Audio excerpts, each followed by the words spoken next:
Hello.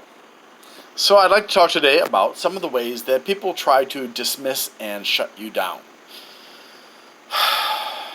This is a really frustrating experience for a lot of people.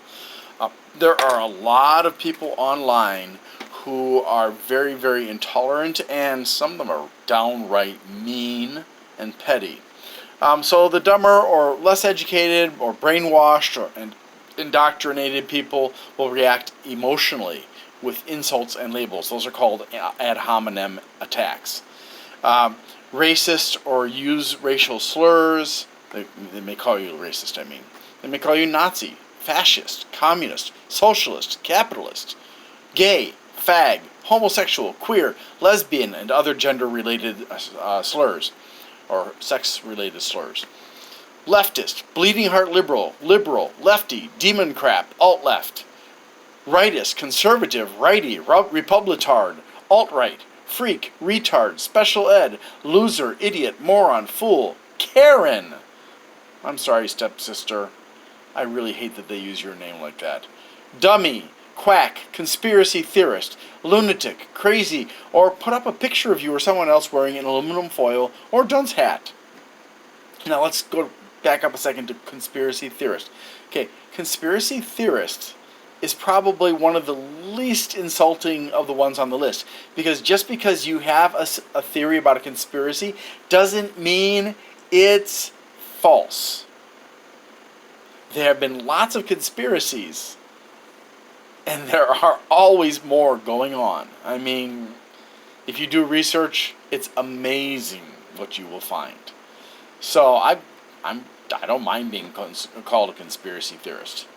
So, anyways, there are many other ad hominem attacks. In other words, insults. So many that it's ridiculous. So these people, they're either trolling you to upset you for fun and pleasure.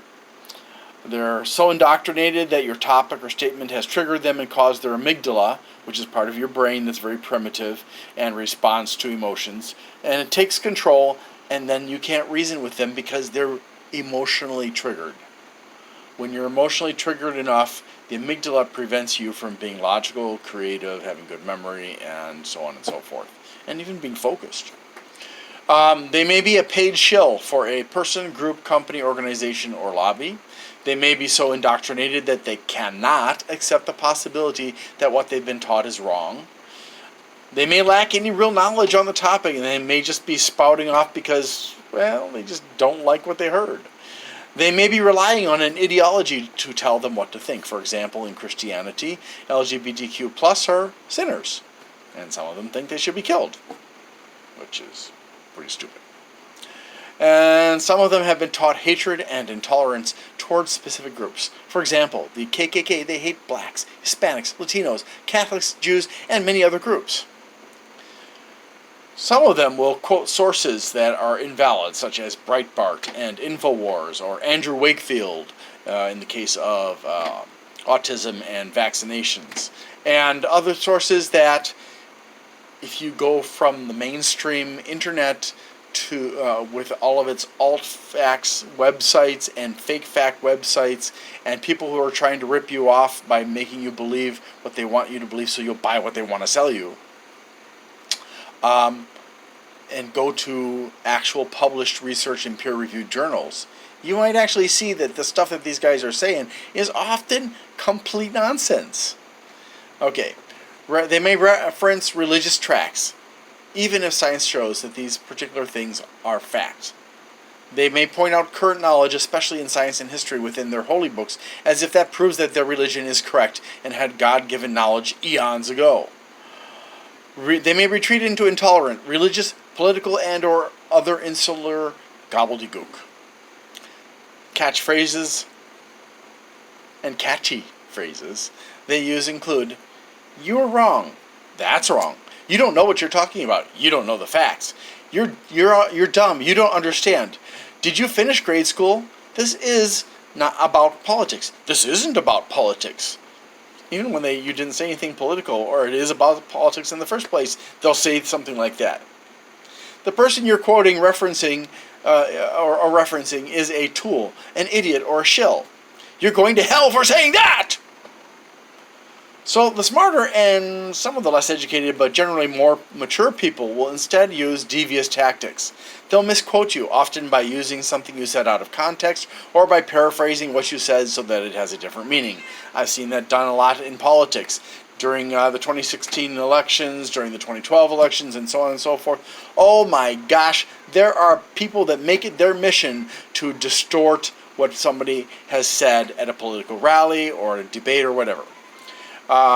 They may edit a video clip so that the content has been removed. Some content has been removed in order to change the ultimate meaning of what they said or to make you personally look bad. They may blur anything that doesn't support their facts. If they've got an article, they may blur the article and just show you the headline, so you can't see that in the article is actually kind of a clickbait thing to sensationalist, in other words, in order to get your attention, and then actually the facts are different in the body of the article. For example, there was an article by NASA talking about how the Antarctic is gaining more snow than it's losing ice, and some people will use that to say that the entire world is gaining more than it's losing, and there's no global warming. There was another one where an article said that London is most babies in London have at least one foreign-born parent, but in actuality, it was only 3 out of the 20-something areas in which there was at least 80% of kids who were born to at least one foreign-born parent, instead of all of London, or most of London, or all of the United Kingdom, for that matter.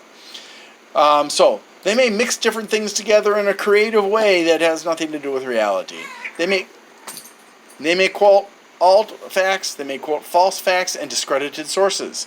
They may rely on websites set up to manipulate you and sell you as an alternative, usually free, unproven, or fake solution. Now, when I say free, I don't mean that they're selling it to you for free. I mean that they got it for free.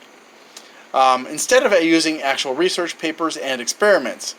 Sorry about that before. My cat was actually attacking me for some strange reason. I don't know why. He's in heat. They may trust what they see in the media, social media, and other sources. They may distrust the government, so automatically question everything. I don't blame them for distrusting the government. I don't know about your country's government, but my country's government has done a lot of bad things and lied to the populace many, many times. They may repeatedly harp on the same things you've said, even if you've provided evidence. They may deny what experts say. They may deny that you said what you said. They may state supposedly scientific facts without any documentation to back them up. They may refuse to provide proof. They may demand that you provide proof while they don't. They may cherry pick their evidence, which is either valid for a different situation or not at all. They may cherry pick some of parts of what you've said while completely ignoring other things they actually agree with or know they cannot discredit in order to make you look bad. So they just focus on what they can mess with. They may use personal anecdotes and use them as proof that such things apply to everybody. They may use false logic such as straw man and call to authority, non sequiturs, ad hominem attacks, etc. If they're smarter or more clever with words than you are, they might succeed in making you look bad or even convince you they're right. This isn't to say you shouldn't be open-minded to discovering you're wrong, just to be careful to filter everything fairly. And, to be fair, some people will make mistakes, and some of them will even admit it. I do.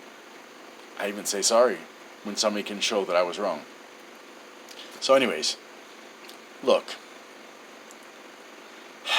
if you're going to get into an argument with somebody and you don't know the facts, you have 2 choices. You can either back out of the argument, or you can research the facts and then provide them with the references to shut them up. If you're one of those people that unfortunately is not good at debate, is not good at researching, is not intelligent enough to function well in this kind of a situation, I recommend you find somebody else who is to do it for you. That doesn't mean there's anything wrong with you necessarily. We're all born with strengths and weaknesses. We can't all speak well. I mean, I read that from a script because more and more now I'm having problems ad-libbing things. So we all have challenges that may not make it possible for us to win a debate when we are actually right. And we may face an opponent who knows more than we do and can blast us out of the water. I mean, I would never go up against Bill Nye. I would never go up against a lot of those religious people because they know their material much better than I know the material, and I'd have to spend years doing the research to try to catch up to them. And by then, they'd probably be dead. So, anyways, if you see this kind of behavior, these are your options, okay? Thank you very much for watching, and I hope you have a great day.